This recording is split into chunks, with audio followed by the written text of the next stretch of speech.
ફળ છે સુખ અને દુઃખ. કર્મનો સિદ્ધાંત આવ્યો છે. બહુ સાચી વાત છે. સુખ અને દુઃખ પોતાના કરેલા કર્મનું પરિણામ.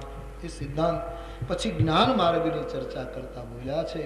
સપને હોય ભિખારી નૃપ રંક ના ત્રણે ત્રણ કાંડ બોલ્યા છે. ઉપાસના કાંડ, જ્ઞાન કાંડ અને કર્મ કાંડ ત્રણેયનો સિદ્ધાંત. સમય નથી એટલે બહુ ચર્ચા નથી કરતો, પણ જ્ઞાન કાંડની ચર્ચા. સપને હોય ભિખારી નૃપ રંક નાક પતિ હોય જાગે લાભન હાનિ કછુ તેવી પ્રપંચ જીજો. મોહની રાત્રિમાં બધા સૂતા છે, અનેક પ્રકારના સપના જુએ આ જગતની રાત્રિમાં. એ જાગે છે જે પરમાર્થી છે અને પ્રપંચથી વિયોગી છે. તો આ જગતમાં જીવ ક્યારે જાગ્યો ગણાય? એનો સુંદર જવાબ તુલસીદાસજી આપ્યો.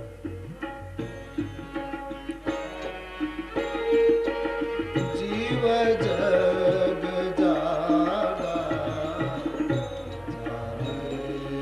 તબ હી જીવ જગ જાગા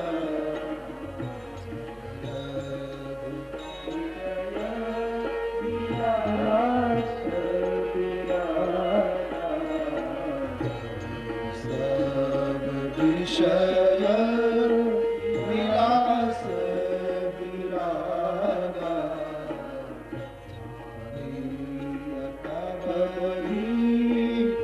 જીવન હોહી વિવેક મોહ ભ્રમ ભાગા. પૂરો જ્ઞાન કાંડ મૂક્યો છે.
વિષયોના વિલાસમાંથી જ્યારે વૈરાગ્ય આવે ગુહ, ત્યારે સમજવું કે આપણી જાગૃતિ થઈ. વિષયોમાંથી વૈરાગ્ય શક્ય નથી. વિષયોના વિલાસમાંથી વૈરાગ્ય જરૂર શક્ય છે. વિષયથી વૈરાગ્ય થાય એવું રામાયણમાં તુલસીદાસજીએ કઠિન બતાવ્યું છે. મનુ મહારાજના પ્રસંગમાં લખ્યું છે, હોહીન વિષય વિરાગ ભવન બસત ભા ચૌથ વન. જમવું તો પડશે જ, વાણી છે, બોલવું પડશે, આ બધા વિષયો છે. હાથ છે, કોઈને અડવું પડશે, આંખથી જોવું પડશે, આ બધા ઇન્દ્રિયોના વિષયો વેદાંતમાં બતાવ્યા છે. એટલે વિષયથી વૈરાગ્ય કઠિન, વિષયના વિલાસમાંથી વૈરાગ્ય સંભવ છે. 5 રોટલીથી પેટ ભરાય તો 15 રોટલી બગાડવી નહીં, એ વિષયના વિલાસમાંથી વૈરાગ્ય છે. સીધા સાદા ખાદીના કે સરળ કપડાં પહેરવાથી ઠંડી, તાપ અને વર્ષાથી બચી શકાય, શરીરની મર્યાદા સાચવી શકાય, તો બહુ સિલ્કી અને કિંમતી કપડાની જરૂર નથી. આ વિષયના વિલાસમાંથી વૈરાગ્ય છે. ઘરની અંદર બેઠા હોઈએ, બારી ખુલ્લી હોય અને કુદરતી પવન આવતો હોય તો પંખાની જરૂર નથી. આ વિષયના વિલાસમાંથી વૈરાગ્યની વાત છે. આ થઈ શકે બાકી કપડા પહેરવા જ નહીં એ સંભવ નથી, મર્યાદા ખાતર પહેરવા પડે. પણ મને બહુ જ કિંમતી કપડાની જરૂર નથી. હું એક જોડ કપડા આટલા કિંમતી પહેરું એને કરતા ખાદીના થોડા સાદા પહેરું તો મારા કિંમતી કપડાની કિંમતમાંથી હું ત્રણ જણને કપડા અપાવી શકું. આ વિષય વિલાસમાંથી વૈરાગ્ય છે. આ થઈ શકે, માણસ ધારે તો ઘણું કરી શકે, આ જરૂર શક્ય. તો તુલસીદાસજી બહુ જ વિચારીને અનુભૂત વિચાર આપ્યો છે. જાને તબ હી જીવ જગ જાગા જબ સબ વિષય વિલાસ વિરાગા. વિષયના વિલાસમાંથી વૈરાગ્ય આવે ત્યારે આમાં કઈ કોઈના પ્રમાણપત્રની જરૂર ન પડે. કોઈ આપણને કહે કે તમે જાગી ગયા છો તો એ કઈ એનાથી આપણે આપણી જાતને ધોખો ન દેવાય. આપણે જાગ્યા કે કેમ એ તો આપણને ખબર પડી જ જાય કે આપણે વિષયોના વિલાસો આપણને ગમતા બંધ થાય તો સમજવાનું જાગરણ શરૂ થયું, જાગૃતિ શરૂ થાય. સીધી વાત છે. જ્ઞાન માર્ગ સમજાવ્યું. ભગવાનના ચરણારવિંદમાં મન વચન કર્મથી પ્રેમ કરવો એ જ પરમાર્થ છે. રામ સાક્ષાત પરમાત્મા છે, સમસ્ત વિકારોથી રહિત પરમાત્મા. અને વેદ જેને નેતિ નેતિ કહે એ ભક્તોને માટે, ધરણીને માટે, બ્રાહ્મણોને માટે, ગાયોને માટે અવતરિત થયા છે. જેનું ચરિત્ર સાંભળી અને માણસ ધન્ય બનશે. ગુહ આ રામજી સાક્ષાત બ્રહ્મ છે. પડદો તોડીને વાત કરી, સવાર પડી ગઈ. ગુહના જીવનમાં સવાર પડી, વિવેકનું પ્રભાત થયું. માણસો પૂછે ને કે ભાઈ સત્સંગ ક્યાં સુધી સાંભળવો, ક્યાં સુધી સત્સંગ કરવો, કેટલા વર્ષ સુધી સત્સંગ કરવો, ક્યાં સુધી કથા સાંભળવી? એનો આ જવાબ છે, જ્યાં સુધી સવાર ન પડે ત્યાં સુધી સત્સંગ કર્યા કરો.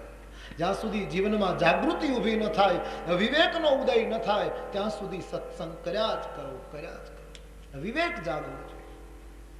વિવેક ન જાગે ત્યાં સુધી ઘણું કરીએ તો પણ એનું પૂર્ણ માત્રામાં ફળ નથી મળતું.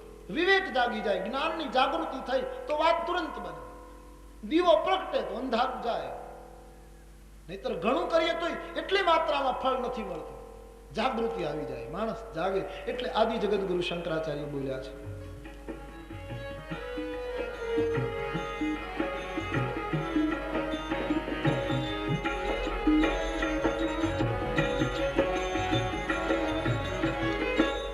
તે ગંગા સાગર ગમનમ, પુરતે ગંગા સાગર ગમનમ, પુરતે ગંગા સાગર ગમનમ,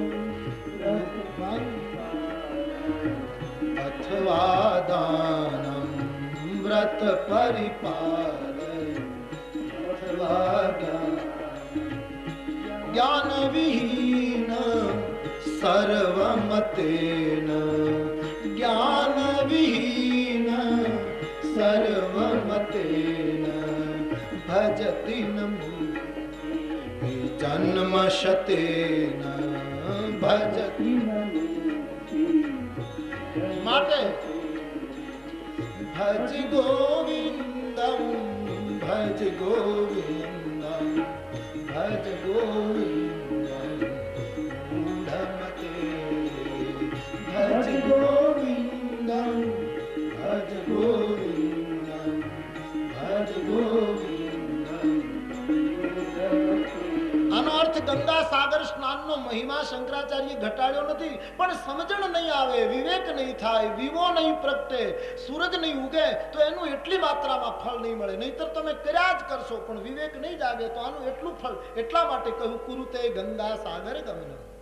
લાખ વ્રતો પાળો અથવા દાન દો પણ જ્યાં સુધી વિવેક નહીં જાય તો સર્વ મતેન, બધાનો આ મત છે કે મુક્તિ જન્મ શતેન, 100 જન્મ ધારણ કરો તો પણ મુક્તિ પ્રાપ્ત નહીં થાય. માટે સમજીને વિવેકની ઉપલબ્ધિ. તો સત્સંગ ક્યાં સુધી કરવાનો? જ્યાં સુધી સવાર ન થાય, જીવનમાં પ્રભાત ન થાય, ભોર ન થાય, વિવેક ન જાગે ત્યાં સુધી સત્સંગ કથા સાંભળ્યા કરો.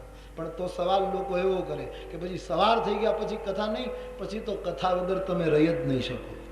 આટલા અભ્યાસ પછી કથા વ્યસન થઈ જશે અને કથા વગર પછી મુશ્કેલ પડશે. પણ એક વખત જાગૃતિ ન થાય ત્યાં સુધી આગળ વધતા જ રહેવા. પછી તો જીવન બનશે કથા. પહેલા કથા સાધન બને, પછી જીવન બને છે. જ્યારે પૂર્ણતા પામે છે સાધક, પછી એનું જીવન જ કથા બને. ત્યાં સુધી ગતિ થાય. કથામાં આળસ આવે, કથામાં એકદમ સંકલ્પ વિકલ્પ શરૂ રહે, કથામાં વિચારોના દ્વંદ મગજમાં ઘુમાય તો સમજો તમે કથા રસિક નથી, તમે તમારી જાતને કષ્ટ આપો છો, તમે તમારી જાત ઉપર હિંસા કરો છો, એવો અર્થ થશે. કથાના રુચિનો લખ્યા છે લક્ષણો. ભાગવતજીમાં પણ વક્તાઓના શ્રોતાઓના બધાના લક્ષણોનું વર્ણન આપ્યું છે. કઈ રીતે કથા સાંભળો, નહીતર તમને શ્રમ પડશે. કથા માટેના ભાવો બતાવે છે.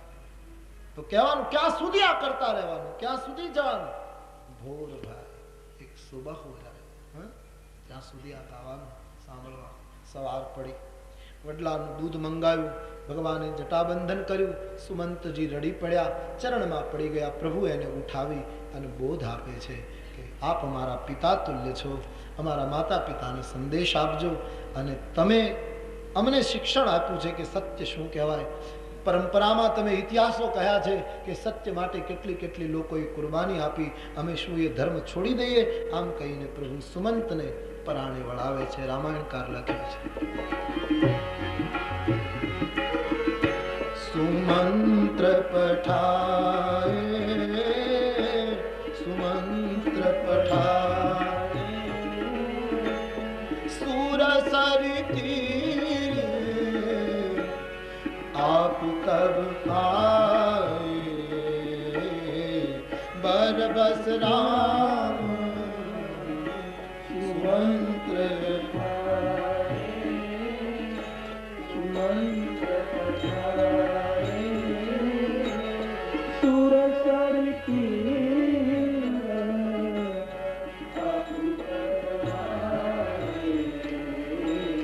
बरबस राम मागी नावन एवट आना, मागी नावन एवट आना, मागी नावन केवट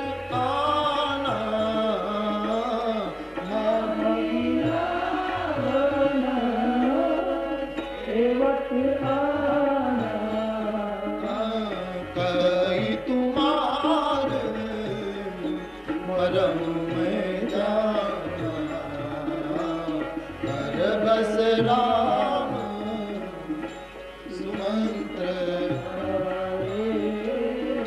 सुमंत्र सुर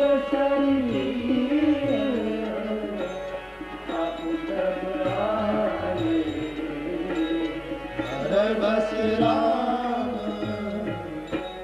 પરાણે સુમંતને વળાવી ભગવાન ગંગાને કિનારે આવે. પ્રભુને સામે પાર જવું છે. નૌકા વાળો બેઠો છે, ઊભો થતો નથી, વંદન કરતો નથી.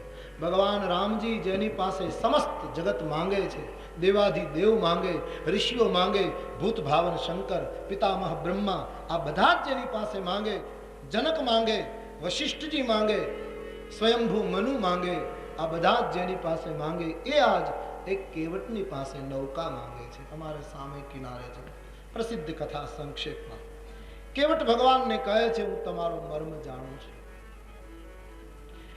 અભિમાન હોય તો ગમે તેટલો મહાન વિદ્વાન હોય તો એ મર્મ ન જાણી શકે, અને નિખાલસતા હોય તો આવો ગ્રામીણ માણસ પણ પ્રભુનો મર્મ જાણી શકે.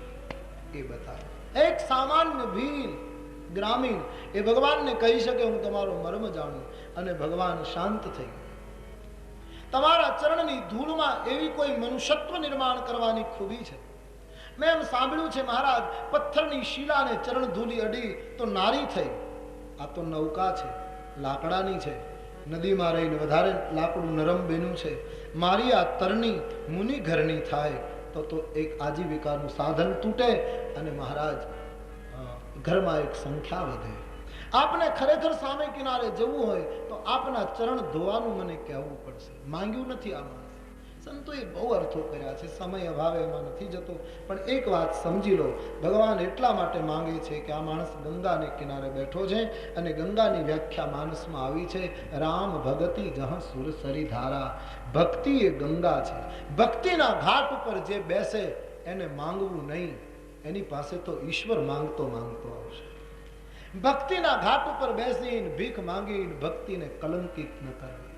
માંગવા કરતા હું તો હંમેશા કહું, લાયક બનવું. દરિયો નિમંત્રણ આપતો નથી નદીઓને, પણ દુનિયાભરની નદીઓ દરિયામાં જાય. એમ આપણે આપણી જાતને ભજનથી લાયક બનાવીએ એટલે બધું દોડતું દોડતું આપણા પાસે આવે. આપણે માંગીને શું મહત્તા બગાડે? જ્યારથી ભક્તિમાં માંગવાની વૃત્તિ આવી છે ત્યારથી ભક્તિ જરા નિસ્તેજ બની છે. ભક્તિના ઘાટ ઉપર ભક્ત ન માંગે. કેવટે માંગ્યું નહીં, રામજીને માંગ્યું. કેવટે કહ્યું, મહારાજ તમારે સામે કિનારે જવું હોય તો મને પાય પખાળવાનું કહો, તમે બોલો, હું કઈ માંગવાનું નથી. આપ કહો કે ધોઈ લે, હું માંગીશ નહીં. અને મહારાજ પગ ધોવાનું એટલા માટે આગ્રહ રાખું છું કે તમારા મંદિરમાં આવીએ તો બધા કહે હાથ પગ ધોઈને આવો. એટલે મહારાજ આજ મારી નૌકામાં આવો તો તમે પગ ધોવડાવીને આવો. અને ઉતરાઈનો પૈસો નહીં લઉં મહારાજ. તમારા મંદિરમાં આવીએ એટલે દાન પેટીમાં નાખો, હુંડીમાં નાખો, અહીંયા નાખો, એવું હોય છે. પણ મારા મંદિરમાં, આ પ્રેમ મંદિરમાં, મારી નૌકામાં પધારો ત્યારે તમારે કોઈ પૈસો નહીં આપવો પડે. એમને હું પાર કરીશ. મારી વાતમાં યકીન ના આવે તો કસમપૂર્વક બોલું છું. આમ કહીને કેવટે ભગવાનને કહ્યું, મહારાજ જો પ્રભુ પાર અવસિગા ચહું મોહી પદ પદુમ પખારન કહું. જો ખરેખર તમારે સામે કિનારે જવું હોય તો મને પગ ધોવાનું કહો. કેવટની વાત તુલસીદાસજીએ લખી દીધી. પદ કમલ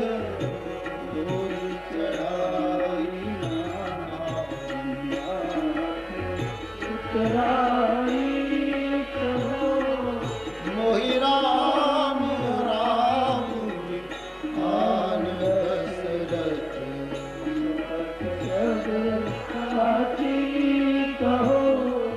આન તીર માર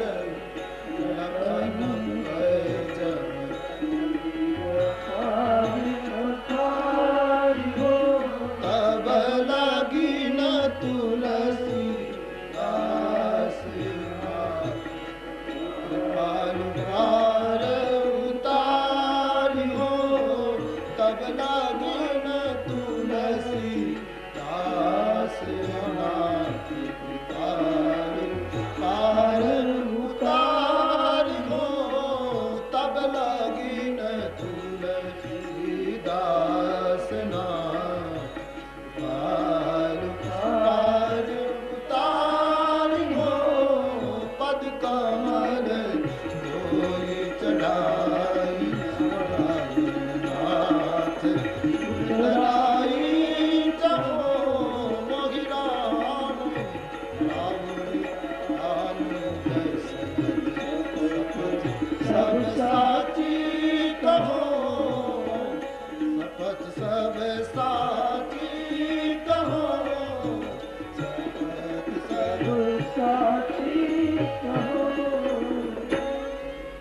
તમારી આણ અને તમારા પિતાના સોગંદ છે, પેર ધોયા વગર સામે કિનારે નહીં લઈ જાઓ. લક્ષ્મણજી જરા આક્રમક બન્યા, પણ કેવટની દલીલ પાસે કાળને પણ પોતાનું બાણ પાછું કરવું પડ્યું. નિષ્કામ ભક્તિ આગળ કાળ પણ શું કરી શકે? નહીતર તો ભગવાન કૃષ્ણનું વક્તવ્ય ખોટું. કૌંતેય પ્રતિજાની નમે ભક્ત પ્રણશ્યતિ ક્ષિપ્રમ ભવતિ ધર્માત્મા શસ્વચ્છાન્તિ નિગચ્છતિ. કૌંતેય પ્રતિજાની નમે ભક્ત પ્રણશ્યતિ. કૌંતેય પ્રતિજાની નમે ભક્ત પ્રણશ્યતિ. સુનિ કેવટ કે બેન પ્રેમ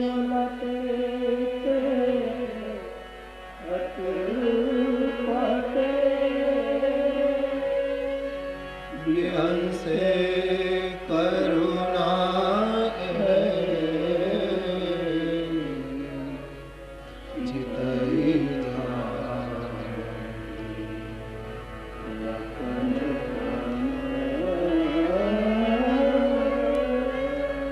કેવટના પ્રેમમાં લપેટાયેલા, સમજવામાં અટપટા પડે એવા વેણ સાંભળતા ભગવાન સિયાજુ અને લક્ષ્મણજીની સામે જોઈને હસ્યા. પ્રભુ શું કામ હસ્યા? એના ઘણા કારણો સંતોએ બતાવ્યા. એક તો એટલા માટે હસ્યા કે અયોધ્યામાં એક એક પગની સેવા માટે તમે બંને જણા તકરાર કરતા હતા અને આજ આ કેવટ બંને પગ લઈ જાય છે. સિયાજુની સામે જોઈને એટલા માટે હસ્યા કે જાનકી તમારા પિતાએ તમારા જેવી સુંદરી કન્યાદાનમાં આપી તો એ પગનો અંગૂઠો ધોવા દીધો ના કાંઈ આપવાનું નથી, બંને પગ આખે આખા લઈ જશે. અથવા તો ગત જન્મનું સ્મરણ કેવટને થયું, એની પ્રશંસા કરતા હોય એમ ભગવાન લક્ષ્મણને કહે કે યાદ છે લખાના, કેવટ ગયા જન્મમાં જળચર હતો, તારી પથારી ઉપર શેષ શૈયા ઉપર હું વિશ્રામ કરતો હતો અને આ મારા પગે અડવા આવેલો, તે ફેણ મારીને એને પછાડેલો, મૃત્યુ પામેલો, ગયા જન્મમાં મારા પગે અડવા નહીં દીધેલો એક જલચર આજ કેવટ બનીને આવ્યો છે અને કહે છે કે તે દિવસે લક્ષ્મણજી અડવા નહોતો દીધો, પણ આજ ચરણ ધોયા વગર આપને નહીં જવા દઉં. એટલે પ્રભુ હસ્યા કે આ માણસ કઈ ભણ્યો નથી, કશુંય જાણતો નથી, છતાંય કેટલું યાદ રાખ્યું ને. હકીકત છે, કેવટ માટે આવું કહેવાય છે. અને એટલે જ આપણા વિદ્વાનો કહે છે કે કંઈ ભણ્યો ન હોય એ ઘણી વખત એટલું મોટું કામ કરે કે ભણતરથી તો ચતુરાઈ વધી છે, સમજદારી ક્યાં વધી છે? સમજદારી જુદી વસ્તુ છે. ગામડાના માણસો કંઈ ભણ્યા ન હોય પણ એની જે કોઠા સૂઝ હોય, એની જે આંતર સૂઝ હોય બહુ સુંદર, એવું ક્યારેક ક્યારેક કામ કરે. ભણેલા સ્તબ્ધ થઈ જાય. એક સાહિત્યકાર અમારે ગામમાં કથા હતી ત્યારે રાત્રિના પ્રોગ્રામમાં કહેતા હતા કે ટ્રેનમાં ટિકિટ ચેકર ચડ્યો, પછી બધા પાસે ટિકિટ માંગતો. એમાં એક ગામડાના દાદા ઉપરની સીટે સૂતેલા, એટલે ટિકિટ ચેકરે એને જગાડ્યા, દાદા ટિકિટ લાવો. એટલે પહેલા એ કે હા આપું સાહેબ એમ કરીને બેઠો થયો અને પોતાના કંઈક ખિસ્સામાંથી એને ટિકિટ કાઢી, બે ત્રણ આમ કપડામાં વીંટેલી એ કાઢી અને મોઢામાં નાખી ટિકિટ, અડધી મોઢામાં ને અડધી બહાર. અને પછી કંઈક પૈસા ગણવા માંડ્યો. એટલે ટિકિટ ચેકરને થયું હમણાં આપશે ટિકિટ, ત્યાં એ બીજાને બધાને ટિકિટ ચેક કરવા માંડ્યો. અને પછી આ દાદાને કીધું લાવો ટિકિટ, ત્યાં મોઢામાંથી ટિકિટ કાઢી. એટલે ટિકિટ ચેકરને થયું કે હવે આને ક્યાં અડવી, અડધી મોઢામાં રાખીને અપવિત્ર કોણ અડે, સ્વાભાવિક છે. એટલે ટિકિટ ચેકર કહ્યું બરાબર છે, જાઓ જાઓ એમ કરીને ઉતરી ગયું. નીચેના માણસોએ પૂછ્યું કે દાદા આમ કેમ? કે 3 વર્ષથી આની આ ટિકિટ હાલે છે, જ્યારે ચેક કરવા આવે ત્યારે મોઢામાં રાખીને કહું એટલે એ કંઈ અડે નહીં. હવે સાવ રૂ જેવી થઈ ગઈ છે, હવે મારે બીજી લેવી પડશે એવું લાગે. બાકી આટલા વખત થયા છે, કેટલી હોશિયારી હશે. તેથી ઘણી વખત માણસની આંતર શું ભણતર, અને એમાં આજનું ભણતર તો શું ભણતર છે. ઠીક છે, બાકી શિક્ષા દીક્ષા તો દેવાતી હતી નાલંદા અને તક્ષશિલામાં, તપોવન. આજની શિક્ષા એ ક્યાં પહોંચી છે આપણે જાણીએ, ચર્ચામાં અત્યારે નથી જવું.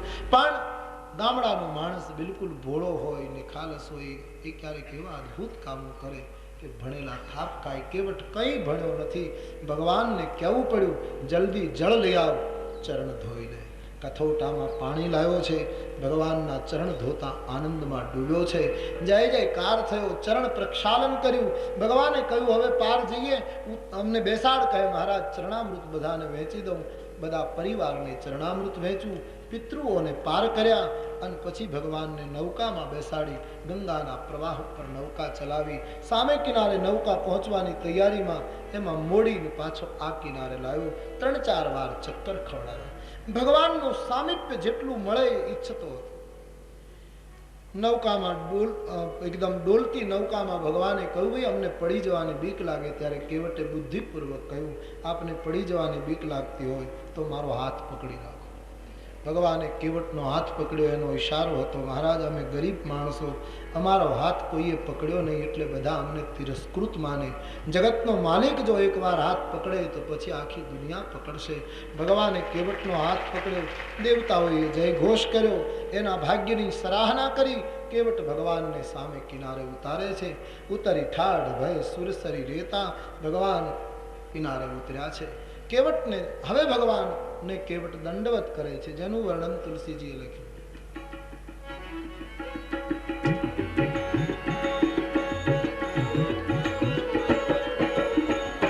કેવટ ઉતરી दंडवत कीन्हा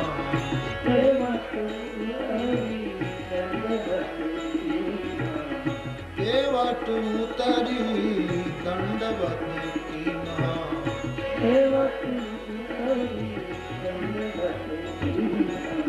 प्रभु ही सकुचे नहीं कछु दीन्हा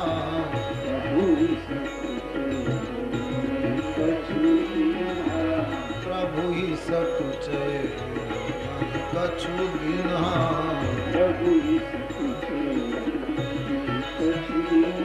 भगवान ने केवटे दंडवत कर्या भगवान ने संकोच थयो कि आने में कई आप्યું नहीं सामान्य माणस आने कहीं ने कहीं आपतो हशे पण प्रभु ने चिंता ए थी कि શું આપવું આ માણસ ભગવાન પાસે એવું કઈ નથી જે આજ કેવટને આપી શકે જાનકીજી પ્રભુના મનોભાવને જાણી ગયા મણિ મુદ્રિકા જાનકીજી આંગળીમાંથી ઉતારી રાઘવેન્દ્રને આપી છે કેવટને આપી દો કહેવું કૃપાલુ લેહુ ઉતરાઈ केवट चरण गहे अकुलाई केवट भगवानना चरणमां पड़ी गयो महाराज आजे मने शू नथी मळ्युं नाथ आज मैं पावन पावा नाथ आज मैं पावन पावा मीटे दोष दुख दारिद दावा मीटे दोष दुख दारिद दावा मिटे दोष दुख दारिद दावा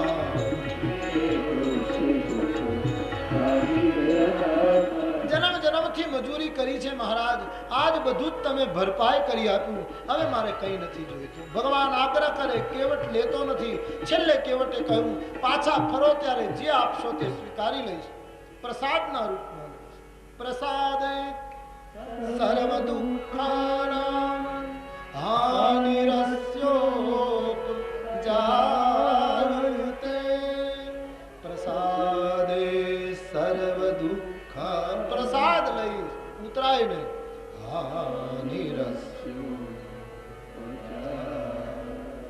खूब भगवाने आग्रह कर्यो लक्ष्मणजीए सियाजीए पण केवटे कई लीधुं नहीं भक्तिनुं विमल वरदान आपी भगवान केवटने विदा करे त्यारे गदगद थयो छे ढीलो थयो छे अहीं भगवान रामजीए गंगा ने किनारे पार्थिव पूजा करी सियाजीए गंगाजीनी स्तुति करी गंगानो आशीर्वाद प्राप्त करे प्राणनाथ देवर सहित कुशल कौशला आई पूजई सब मन कामना सुजस रही जग छाय आशीर्वाद श्री गंगाजी आप्यो त्रणेय जण અહીંથી આગળ વધે છે ગુહરાજનો જીવ માન્યો નહીં મહારાજ થોડા દિવસ હું સાથે આવું રસ્તો બતાવી જ્યાં રહેવું હશે ત્યાં ભીલોનો પરિચય કરાવી તમારી કુટિયા બનાવી આપ્યા પછી આપ જે આજ્ઞા કરશો તે હું સ્વીકારીશ આમ કહી કેવટ આ મુદ્દા ઉપર સાથે ચાલ્યો ભગવાનની અહીંથી પદયાત્રાનો આરંભ થયો જાનકીજીને કોઈ દિવસ ચાલવાની ટેવ નથી કિશોરીજી ચાલે છે ગુહના નેત્રો ભરાયા આ રીતે પ્રયાગરાજ પહોંચ્યા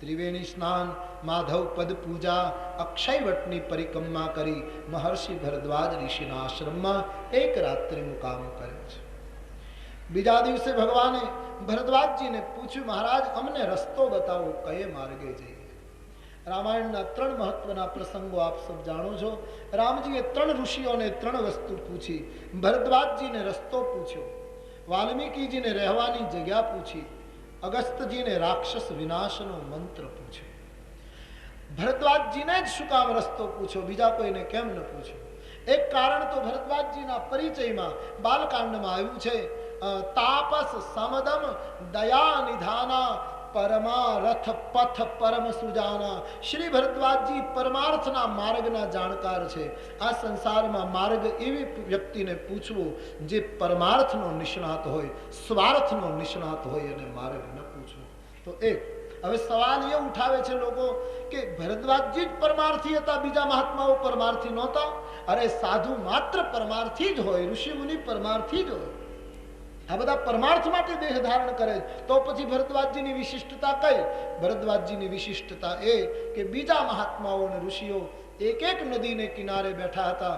ભરદ્વાજજી 3 નદીને કિનારે બેઠા. એ એનું વિશિષ્ટ સ્થાન.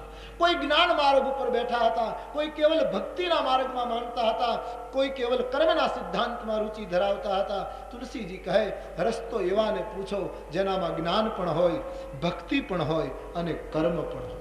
કારણ કે એક માર્ગ પર બેઠેલો જડતાથી પોતાની જ વાત કરશે, બીજાનું તોડશે. કેવલ જ્ઞાન માર્ગમાં માનતો હશે, કથા, કીર્તન, ધૂન, સંકીર્તન આની આલોચના કરશે કે આ વળી કીર્તન કરવું, આ બધું શું, આની શું જરૂર છે, બસ અંતર્મુખ બની રહો, આવી ટીકા કરશે. કેવલ ભક્તિમાં માનનારો હશે, કદાચ જ્ઞાનની આલોચના કરશે. કર્મમાં માનનારો વળી એમ કહેશે કે જ્ઞાન અને ભક્તિની કઈ જરૂર નથી, અહીંયા જેવું કરો એવું પ્રાપ્ત થાય છે, માટે કર્મ જ પ્રધાન છે, એમ કહેશે. એટલે તુલસીજી કહે, એવા મહાપુરુષને જીવનનો રસ્તો પૂછજો જેમાં હિમાલય જેટલું ઊંચું જ્ઞાન હોય, દરિયાના ઊંડાણ જેટલો ગહેન ભાવ હોય અને જળ કમળ જેવું કર્મ હોય.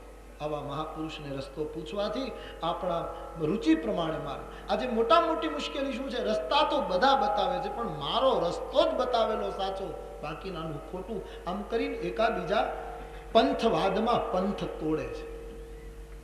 બને ત્યાં સુધી આ દેશમાં વધારે પંથો ઊભા ન થાય તો સારું, પણ હવે થઈ ગયા છે તો એ લોકો એકાબીજાને તોડે નહીં તો સારું. બાકી પંથોએ બહુ બહુ મુશ્કેલી ઊભી કરી. દમભીન નિજ મતિ કલ્પી કરી પ્રગટ કીએ બહુ પંથ. કેટલા પંથો થયા. જેમ ચોમાસામાં વરસાદ થાય અને મૂળ રસ્તો લીલા ઘાસમાં છુપાઈ જાય અને પછી બધાને ફાવે એવી કેડીઓ ઊભી કરે, એમ કહેવાતા દંભી માણસોએ સમાજમાં નાના મોટી કેડીઓ ઊભી કરી અને આ પગદંડીઓએ સમાજને, ભારતને ખૂબ નુકસાન પહોંચાડ્યું. ઓછું નુકસાન નથી કર્યું આ પંથોએ. કેટલા પંથો પણ કીડિયાનું ઉભરણ, કેટલા પંથો, રોજ નવા પંથો, 2-4 તો ફૂટે છે.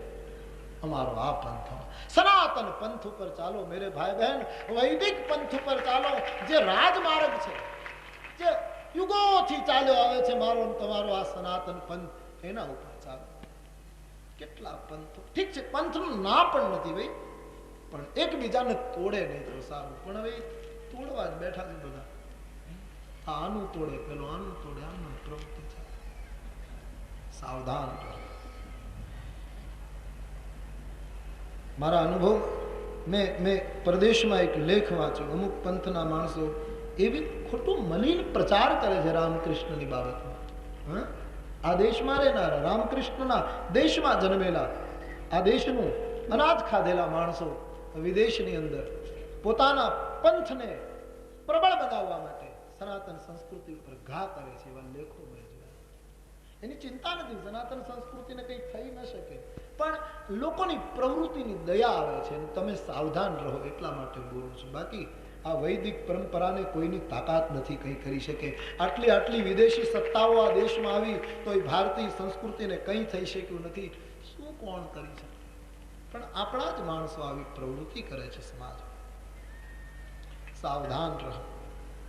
સનાતન વૈદિક પરંપરા ઉપનિષદોનો આ દેશ છે, એના પંથને રાજમાર્ગ ઉપર ચાલો, નાના નાના કેળાઓમાં ફસાઈ જશો. એવા ખોટા પંથો નીકળે. હું મારી બીજી કથા હતી, કેટલા વર્ષ પહેલાની વાત છે. બીજી જ કથા, એટલે 9 દિવસની બીજી કથા હતી. એક ગામમાં હું કથા કરતો, એમાં એક ભાઈને ઘરે મારો ઉતારો બનેલું એવું કે અમને 4 દિવસ પછી ખબર પડી કે એ ભાઈએ અમને ત્યાં શું કામ ઉતારો આપ્યો. લોકો આખું ગામ એમ માનતું કે એનો જે મેળો હતો ત્યાં ભૂત થતું. એટલે આ લોકોને કાંઈ વાંધો નહીં, આનું જે થવું એ થાય. એના ઘરના કોઈ રહેતા નહીં. અમને 4થે દિવસે ખબર પડી. એટલે અમને એમ કે અમારા માટે બધું ખાલી કરી નાખ્યું, પણ એ કોઈ રહેતા જ નહીં. મેળી ઉપર અમને ઉતારો આપ્યો. આ લોકોને કાંઈ, આ લોકો લગભગ ભૂત. એને અમને માન્યા હશે કે આ એ નાતના હશે, ભૂત. પછી મારી સાથે એક વડીલ હતા, એટલે અમે ત્યાં એટલે અમને 3-4 દિવસે ખબર પડી કે આ ગરદણી મળવા કેમ આવતો. આવે તો દિવસે આવે, રાતે તો આવે જ નહીં. પછી ખબર પડી કે બધા ગભરાય છે ને. અમને તો કઈ ખબર જ નહીં ને. પછી 5મે દિવસે થયું કે ક્યાંકથી નીકળે, કદાચ નળિયામાંથી ઉતરે, ક્યાંક દાદરેથી ચડે, શું થાય. પણ અમને તો કોઈ સવાલ નહોતો. ભૂતને તો મેં તમને પહેલાં કીધું હતું કે મારે જોવું છે પણ ભેટો થતો નથી. તમને મળે તો મોકલજો. એક વખત જોવું છે શું ભૂત છે. એ આખું ગામ ડરતું હતું. અને આખું ગામ 3 દિવસથી તો વિચાર કરે કે આ લોકોને કાંઈ થતું કેમ નથી. પછી તો 6-7 દિવસ થયા. 7મે દિવસે પછી તો ગરદણીની હિંમત આવી. પછી અમને મળવા આવ્યા.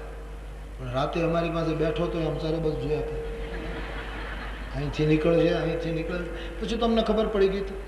અમે એને કીધું કે આવ્યું હતું ને, પણ અમે એને મોકલી દીધું, તું ગભરામાં, ચિંતા નહીં કરે. હવે એમ ભૂત આવે નહીં. જहाँ હોય રામાયણ ફેરી, મહાત્મયમાં લખ્યું છે ભૂત પ્રેત કી નાહી નિવેરી, ત્યાં ભૂત પ્રેતનો કોઈ દિવસ પગ ન પડે, એવું રામાયણમાં લખ્યું. અને હનુમાન ચાલીસામાં તો સાફ છે, ભૂત પિશાચ નિકટ નહીં આવે, અને મહાવીર જબ નામ સુનાવે. ભૂત પ્રેત ક્યાં આવે? આવે તોય અગરબત્તીનો ધૂપ કરીને જતું રહે, બાકી શું કરે? ભૂત પ્રેત આપણને કંઈ કરી શકે જ નહીં. આપણે ભૂત કરતા હલકા થઈએ તો વળી કંઈક કરી શકે, બાકી ભૂત પ્રેત કંઈ આપણને કરી શકે? મોટું બહુ ખોટું. ઘણાને જે ભૂત વળગે છે એ ખબર નહીં. ઘણા તો સાવ ખોટા નાટક કરતા જ ગામ. અમારે ઝીંચકાવાળી થઈ તો અમારા ગામમાં એક જણો ધૂણે ખમાહા ખમાહા. અરે આ શું ખમાહા? તો અમે ક્યાંય સાંભળ્યું નહીં. આ કઈ ભાષાનો શબ્દ તું લાવ્યો? હું ખોડલ છું. ઝીંચકાવાળી થઈ ત્યારે અમારા ગામમાં મેં બચપણમાં જોયું.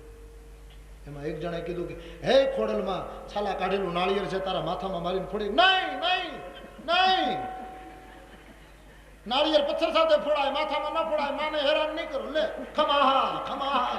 ક્યાં ગઈ માતાજી? એને ખબર કે આ નાળિયેર કઈ આપણું સગું ન થાય. નાળિયેર તૂટે ને આપણે ટાંકા આવે. ખોટું બહુ હશે કંઈક સાચું. આપણને અનુભવ વગેરે આમાંય બોલવું નકામું, એટલે હું વધારે નહીં બોલું. કે જે અનુભવ હોય એને ખબર. હજી હવે તો સારું થઈ ગયું. નહીં ગામડામાં એક જણો ધૂંડે તો બીજા 5 આવી બે. લે એટલે પણ તમને શું થયું છે? તને શું થાય? જે આવે એ શરૂ થઈ જાય.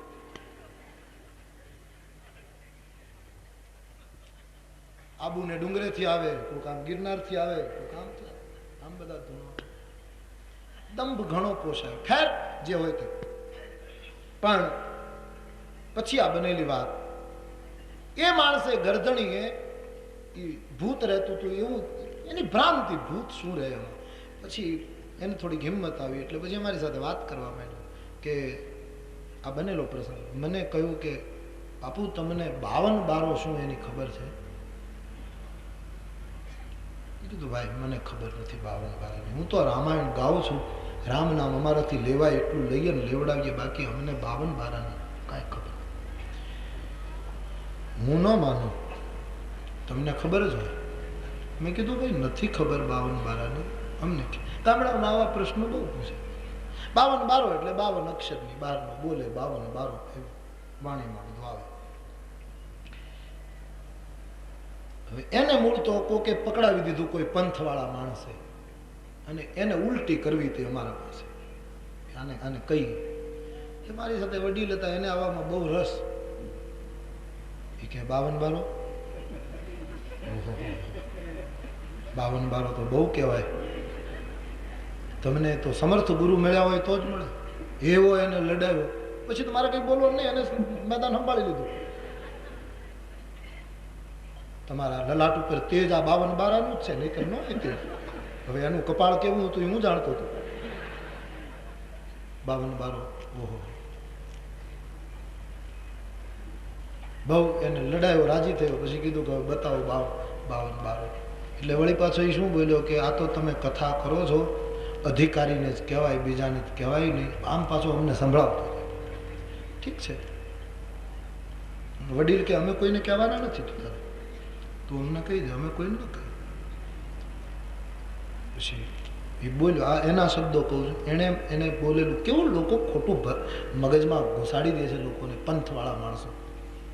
એને કહ્યું કે 52 બારો એટલે જે લખી ન શકાય, વાંચી ન શકાય, 52 અક્ષરની બહારનો અક્ષર વાંચવામાં અને લખવામાં ન આવે, એ બોલી શકાય. એટલે મેં કીધું હા ઠીક છે, તર્કસંગત હતું કે ભાઈ 52 અક્ષરની બધી રમત છે, એની બહારનો અક્ષર એ બોલી શકાય, વાંચી લખી તો શકાય નહીં, એની કોઈ લિપિ તો હોય નહીં. પછી એણે કીધું કે 52 બારો મારા ગુરુએ મને પ્યાલો પાઈને આપેલો છે. શું? વડીલ તો એવા એકાગ્ર થઈ ગયેલા 52 બારા માટે. પછી એને કીધું કે 52 બારો એટલે હ, સનો અપભ્રંશ, જે આપણે ગામડામાં હારું બોલીએ સારાને બદલે, હવે હ કોઈ એને પકડાવી દીધો કે આ હ લખાય નહીં, હ વંચાય નહીં, ખાલી બોલે. અને વાત એ સાચી, હ કેમ લખવું, પણ હવે એને કેમ સમજાવવું કે હ કાંઈ છે જ નહીં, આ તો સનો અપભ્રંશ છે. પણ કોઈ એને કીધું આ હ 52 બારો, ને એના મગજમાં એવું ઉતરેલું. એટલે અમે જોયેલું છે, આ ગામડાનું મોટું પછેડી હોય એ ઓઢે આ, અને આમ તંબુ જેવું કરે, અને પછી અંદર બેઠો બેઠો હ હ હ, જાણે છોકરાની ઘોડી દોરી ખેંચતો હોય, હ હ, આમ હ નો જપ કરે. મેં મનમાં કીધું આ હ તારા નળિયા નહીં રહેવા દે, તું રામ ભજ, તું હરિ નામનું ભજન કર. પણ હવે આવું લોકોને પકડાવી દે છે. અને પછી હ કોઈ મંત્ર છે? વિશુદ્ધ માર્ગ બતાવો જનતાને. હું ને તમે કાલ અહીંયા નહીં હોઈએ, હા, બતાવેલા માર્ગો, એ સનાતન માર્ગો યુગોથી ચાલે છે, રહી જશે. એના ઉપર ચાલનારા બધા ખોવાઈ જશે. એટલે નાના મોટા કેળાઓ ઊભા કરવાની રાષ્ટ્રમાં જરૂર નથી. એકતાની બહુ જરૂર છે. ઋષિને રસ્તો પૂછો જેનામાં જ્ઞાન, કર્મ અને ભક્તિનો સમન્વય થયો હોય છે. ભરદ્વાજજીએ શિષ્યોને બોલાવ્યા, 50 શિષ્યો આવ્યા. એમાંથી 4 શિષ્યો પસંદ કર્યા, જેણે બહુ પુણ્ય કર્યા હતા. 4 શિષ્યો એટલે 4 વેદ. જ્યારે સંત રસ્તો બતાવે ત્યારે વેદનો જ માર્ગ બતાવે, વૈદિક પંથ બતાવે. શિષ્યોની સાથે રામજી યમુનાને કિનારે પહોંચ્યા, શિષ્યોને વિદાય આપી. એક તપસ્વી મળ્યો, ગુહરાજને વિદાય આપી. ભગવાન વાલ્મીકી ઋષિના આશ્રમમાં આવ્યા, ત્યાં રાત રોકાયા છે. વાલ્મીકીજીએ ભગવાનની સ્તુતિ કરી છે, ભગવાને રહેવાના સ્થાનો પૂછ્યા. વાલ્મીકીજીએ ભગવાનને રહેવાના સુંદર આધ્યાત્મિક સ્થાનોનો નિર્દેશ કર્યો. અને પછી કહ્યું, અહીંથી મહારાજ આપ ચિત્રકૂટ જાઓ. અત્રિનો આશ્રમ, અનસુયા આદિ સિદ્ધ મહા વ્યક્તિઓનો ત્યાં નિવાસ છે. મંદાકિની ગંગા વહે છે, વનશ્રી અને તપશ્રી ખૂબ છે, આપને ખૂબ ગમશે. ચિત્રકૂટનો મહિમા મહામુનિએ ગાયો. રામ લખન વૈદેહી વાલ્મીકી ઋષિના આશ્રમથી ચિત્રકૂટ પધાર્યા છે. મંદાકિનીના તટ પર ગિરિરાજ ચિત્રકૂટની છાયામાં 2 કુટિયા બનાવી, શ્રી સીતારામજી માટે, એક લખનના માટે. ઋષિમુનિઓ મળવા આવ્યા, પરમાત્માએ દંડવત કર્યા અને કહ્યું કે હું તમારા માટે આવ્યો છું. દેવતાઓ આવ્યા, સ્વાર્થી દેવતાઓએ વંદન કર્યા, ભગવાને વંદન કર્યા. અને પછી ભીલ લોકો આવ્યા. ભીલોની સાથે બાપ અને દીકરો વાત કરતા હોય એવો સંબંધ પ્રભુએ બાંધ્યો છે, જેનું પ્રતિપાદન તુલસીદાસજી આ શબ્દોમાં કરે છે. વેદ વચન મુનિ મન અગમ, તે પ્રભુ કરુણા વચન કિરાતન એ સુનત, જીવી પિતુ બાલક. વેદના વાક્યોને અગમ, મુનિઓના મનને અગમ એવા ભગવાન ભીલોની વાણી એવી રીતે સાંભળે જેમ બાપ પોતાના બાળકની ભાષા સાંભળતો. કારણ રામ અહીં કેવલ પ્રેમ પિયારા. સૂત્ર સાબિત કર્યું. ભગવાન ભીલો ના થયા, ભીલો ભગવાન ના થયા. શિકાર હિંસા છોડી ભીલો રામ ભજનમાં લાગ્યા છે. ભગવાનને આજુબાજુમાં ઘુમાવે, ઋતુના ફળ લાવી આપે. દિવસો વીતવા લાગ્યા. ભગવાન રોજ સંધ્યાના સમયે અયોધ્યાને યાદ કરે, નેત્રો સજળ બને. રાત્રિએ ફલાહાર કરીને સુવે, ક્યારેક ક્યારેક નિંદમાં જાગી અને ભરતનું સ્મરણ કરે. આ રીતે પ્રભુ અયોધ્યાની યાદમાં ચિત્રકૂટમાં નિવાસ કરે છે. તુલસીદાસજી કહે છે, મેં ભગવાનની આ કથા તો કહી, પણ આગળની કથાનું શું થયું? વનવાસની કથાને થોડા સમય માટે ઉપસંહાર આપતા ગોસ્વામીજી લખી નાખ્યું.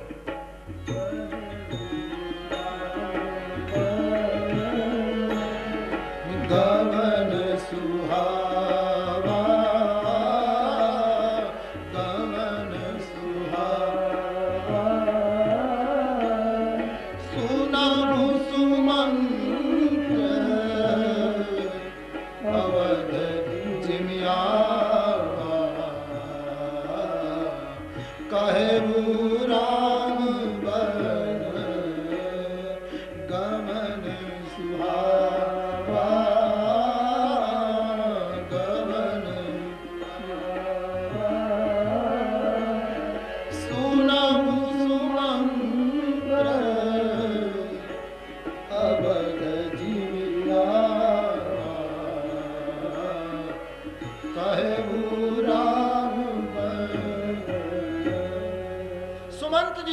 ગયા, કઈ રીતે પાછા ફર્યા, એ કથા કહેવા માટે ગુહરાજ ભગવાનની વિદાય લઈ શૃંગવેરપુર આવ્યો અને પછી સુમંતને વળાવે છે અયોધ્યા તરફ. એ કથા આવતીકાલ સવારે 8:30 વાગે भाव और श्रद्धा के साथ बोलिए.